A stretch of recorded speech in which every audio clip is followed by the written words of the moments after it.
और कल हमने आपको देशहित में बताया था कि प्रधानमंत्री नरेंद्र मोदी और रूस के राष्ट्रपति व्लादिमीर पुतिन के बीच बातचीत होगी। तो कल रात 25 मिनट तक फोन पर यह बात हुई।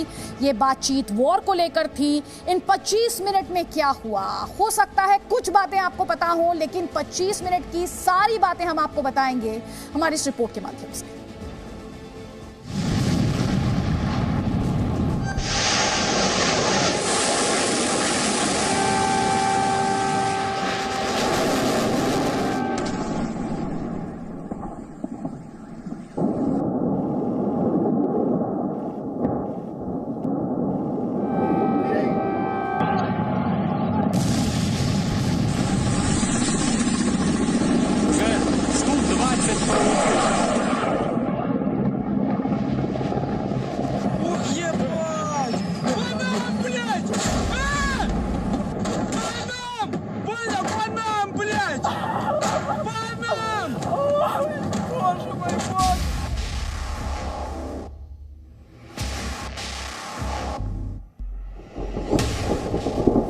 एक तरफ यूक्रेन में रूस की सेना आग बरसा रही थी और दूसरी तरफ अमेरिका और नाटो के सदस्य देश रूस पर आर्थिक प्रतिबंधों की तलवार ताने बैठे थे।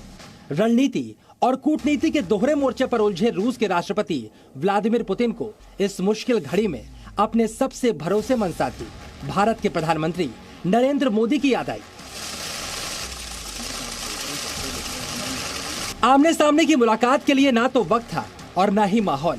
इसीलिए राष्ट्रपति पुतिन ने प्रधानमंत्री मोदी से फोन पर बात करने का संदेश भेजा। उस वक्त प्रधानमंत्री यूक्रेन में फंसे भारतीय छात्रों को सकुशल बाहर निकालने की रणनीति बनाने के लिए सुरक्षा मामलों की कैबिनेट कमेटी की मीटिंग कर रहे थे।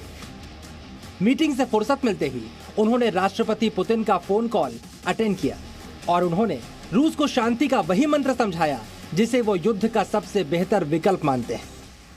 अगर युद्ध से मुक्ति पानी है तो बुद्ध के मार्ग से ही मिलती है। हम उस देश के वासी हैं जिसने दुनिया को युद्ध नहीं बुद्ध दिए हैं, शांति का संदेश दिया है। प्रधानमंत्री मोदी ने पुतिन को यह भी समझाया कि रूस और नाटो के बीच जो भी मतभेद हैं, उन्हें बातचीत से ही सुलझाया जा सकता है। उन्होंने फौरन युद्ध बंद करने और कूटनीतिक तरीके से मसला हल करने की नसीहत दी।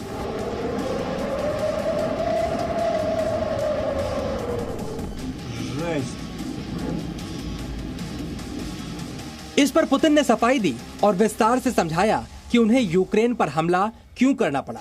पुतिन का कहना था कि यूक्रेन अपने पूर्वी क्षेत्र यानी डोनबास इलाके में कई साल से उन लोगों पर अत्याचार कर रहा था जो रूस के समर्थक हैं। उन बेगुनाह लोगों को बचाने के लिए ही बेलारूस की राजधानी मिन्स्क में 2014-15 में रूस ने यूक्रेन के साथ समझौता किया था। लेकिन पुतिन का दावा था कि यूक्रेन ने उस समझौते का कभी सम्मान नहीं किया, तो डोनबास के लोगों को बचाने के लिए रूस को अपनी सेना भेजनी ही पड़ी। घुमा फिराकर इशारों ही इशारों में पुतिन ने यह सफाई दी कि 1971 में भारत ने पूर्वी पाकिस्तान के लोगों को पाकिस्तान के अत्याचार से बचाने के लिए जो कदम उठाया था, वही काम रूस ने यूक्रेन में किया है।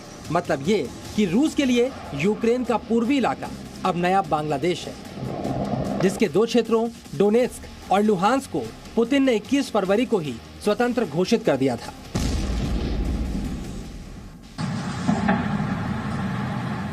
पुतिन ने यूक्रेन पर हमला रोकने का कोई संदेश नहीं दिया, लेकिन उन्होंने प्रधानमंत्री मोदी को यह भरोसा जरूर दिया कि वो अपनी सेना को निर्देश देंगे कि यूक्रेन में रहने वाले किसी भारतीय पर कोई आंच न आने पाए।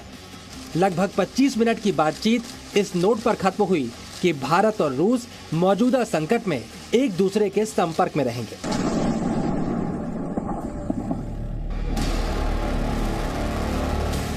यूक्रेन पर रूस के हमले से पहले अमेरिका इस भ्रम में था कि वो नाटो की ताकत दिखाकर पुतिन को पैर खींचने के लिए मजबूर कर देगा। लेकिन पुतिन के तेवर देखने के बाद अमेरिका के राष्ट्रपति जो बाइडेन की गलतफहमी भी दूर हो गई। उन्हें भी मुश्किल घड़ी में भारत की ही याद आई। Is India fully with you on the issue of Ukraine and Russia? We're in consultation with India today. We haven't resolved that completely. आपको याद होगा कि पिछले दिनों जब यूक्रेन मामले पर रूस पर दबाव डालने के लिए संयुक्त राष्ट्र सुरक्षा परिषद की बैठक बुलाई गई थी, तो उसमें भी भारत ने किसी का पक्ष नहीं लिया था। उस वक्त अमेरिका और यूरोप के देश यूक्रेन को हथियार और आर्थिक मदद देकर जंग लड़ने के लिए उकसा रहे थे। तब उन्होंने भारत की ये सलाह नहीं मानी कि तनाव भड़काने के बजाय रूस और यूक्रेन को बातचीत करने के लिए समझाने की जरूरत है। अब जब रूस की मिसाइलें, टैंक और लड़ाकू विमान यूक्रेन में घुसे, तब अमेरिका को भी ख्याल आया कि इस संकट को खत्म करने के लिए उसे भारत के प्रधानमंत्री मोदी से भी सलाह लेनी चाहिए। ब्यूरो रिपोर्ट, जी मीडिया। और जो बड़ी खबर है वो ये कि यूक्रेन से 470 से ज्यादा भारतीय रोमानिया पहुंचेंगे, जहां से इन्हें एयरलिफ्ट किया जाएगा। भारत सरकार द्वारा इंडियंस को और खासतौर पर भारतीय छात्रों को सेफली इवैक्यूएट करने के लिए लगातार कोशिशें की जा रही थी, क्योंकि कमर्शियल फ्लाइट्स आप जानते हैं इस वक्त ऑपरेशनल नहीं है यूक्रेन में। और ऐसे में जो दूसरी कंट्रीज हैं, दूसरी बॉर्डर कंट्रीज हैं, वहां उन रूट्स के माध्यम से छात्रों को इवैक्यूएट करने की कोशिश की जा रही है। और हम आपको बता रहे हैं कि रोमानिया से भारतीय छात्रों को और जो दूसरे नेशनल्स हैं उन्हें एयरलिफ्ट करने की तैयारी में 470 भारतीय यूक्रेन से रोमानिया पहुंच रहे हैं। तस्वीरें हम आपको इस वक्त स्क्रीन पर दिखा रहे हैं और लगातार बड़ी संख्या में 20,000 भारतीय और छात्र बताए जाते हैं जो यूक्रेन में फंसे हुए हैं, जिन्हें सेफली इवैक्यूएट करने की कोशिशें भारत सरकार द्वारा लगातार जारी हैं। यूक्रेन में रूस के सैनिक टैंक लेकर उस जगह भी पहुंच गए जहां पांव रखने की हिम्मत यूक्रेन के लोग भी नहीं जुटा पाते थे। और इस जगह का नाम है चेर्नोबिल, जिसे दुनिया की सबसे खतरनाक जगह माना जाता है। वहां रूस के सैनिकों को मिसाइल या लड़ाकू विमान से परमाणु बम चलाने की जरूरत भी नहीं है। उनकी बंदूक से निकली एक गोली भी यूक्रेन और पूरे यूरोप को परमाणु हमले की आग में झोंकने के लिए काफी है।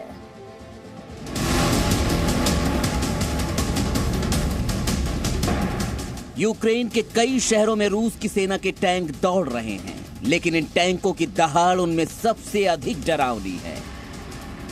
ये टैंक किसी मामूली इलाके में नहीं घूम रहे हैं।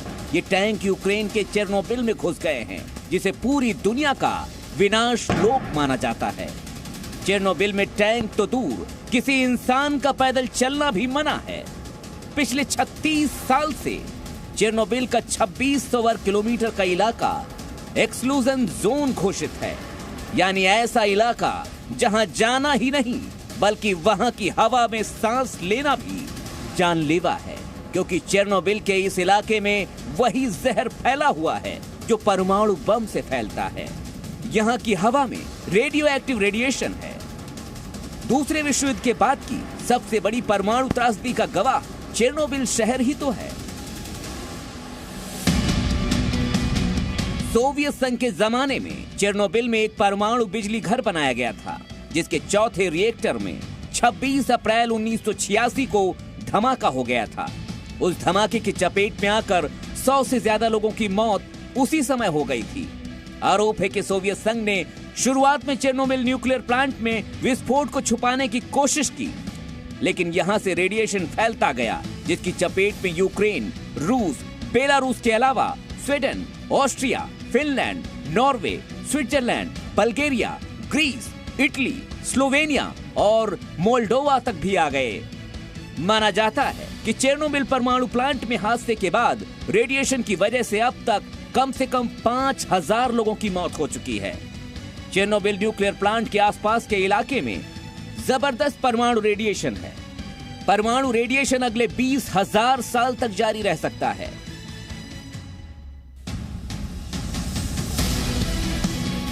जिसकी वजह से यहां कोई आता जाता भी नहीं है। चेर्नोबिल में जो भी परमाणु कचरा रखा है उसे हटाने का काम अब तक पूरा नहीं हुआ है। परमाणु कचरे का ढेर अब भी चेर्नोबिल में है, जिसमें अगर युद्ध के दौरान आग लगी तो यूक्रेन ही नहीं बल्कि यूरोप के देशों में भी परमाणु हमले जैसी तबाही मचनी तय है।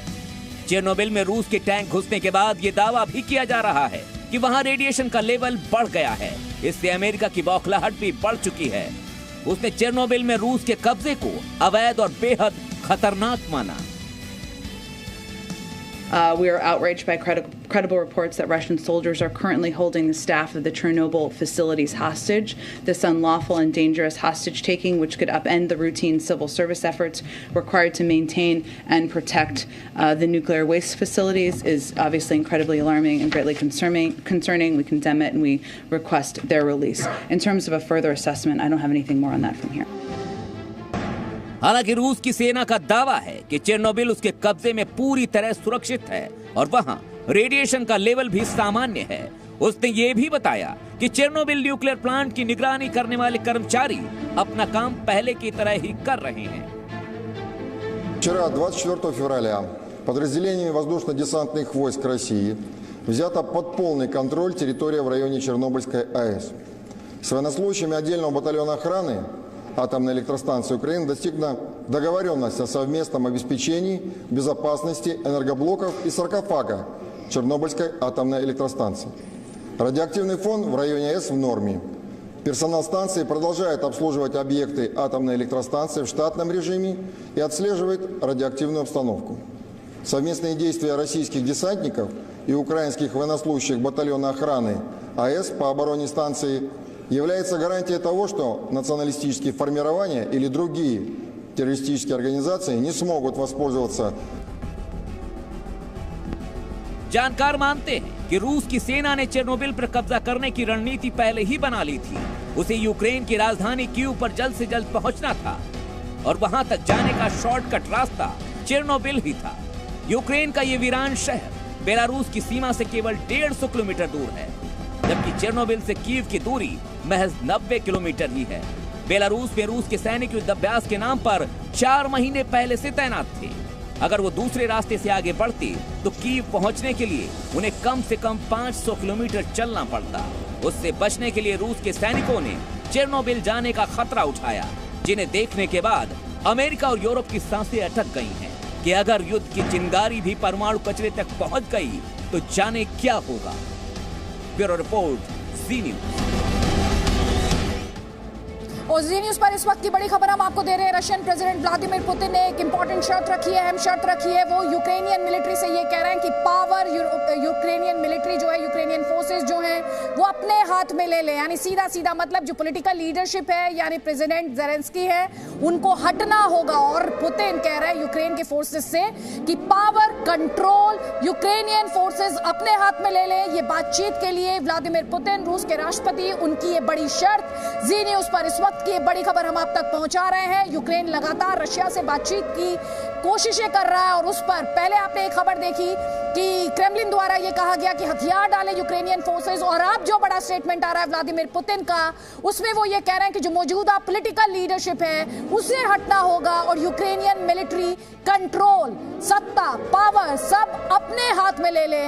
व्लादिमीर पुतिन की तरफ से ये बड़ा स्टेटमेंट, रूस की जो सुरक्षा परिषद है उसकी बैठक हुई और उसके बाद ये बड़ा बयान, ये बड़ी शर्त भी मानी जा सकती है व्लादिमीर पुतिन की यूक्रेन से बातचीत के लिए, जिसे आप एक तरफ यूक्रेनियन मिलिट्री के साथ जोड़कर देख सकते हैं। वो कह रहे हैं यूक्रेनियन फोर्सेस अपने हाथ में ये पूरा कंट्रोल ले लें और दूसरी तरफ वो ये कह रहे हैं कि जो पॉलिटिकल लीडरशिप है उसे हटना होगा। आपको यहाँ ये भी समझना होगा कि व्लादिमीर पुतिन लगातार ज़ेलेंस्की को लेकर काफी हमलावर रहे। उनका कहना था कि यूक्रेन के राष्ट्रपति दरअसल पपेट हैं यूनाइटेड स्टेट्स ऑफ अमेरिका के पपेट है, वेस्टर्न पावर्स के पपेट है और उन पर वो लगातार हमले कर रहे थे। और आज आपको ज़ेलेंस्की का स्टेटमेंट भी याद होगा, यूक्रेन के राष्ट्रपति का स्टेटमेंट भी याद होगा। उन्होंने ये कहा था कि मैं रशिया के लिए टारगेट नंबर 1 हूं और मेरी फैमिली रशिया के लिए टारगेट नंबर 2 है। और उस सिलसिले में सबसे ताजा स्टेटमेंट जो है, जो लेटेस्ट स्टेटमेंट है, वो हम आपको बता रहे हैं। Vladimir Putin Ukraine presenting V News app available on Google Play and App Store. Download it now.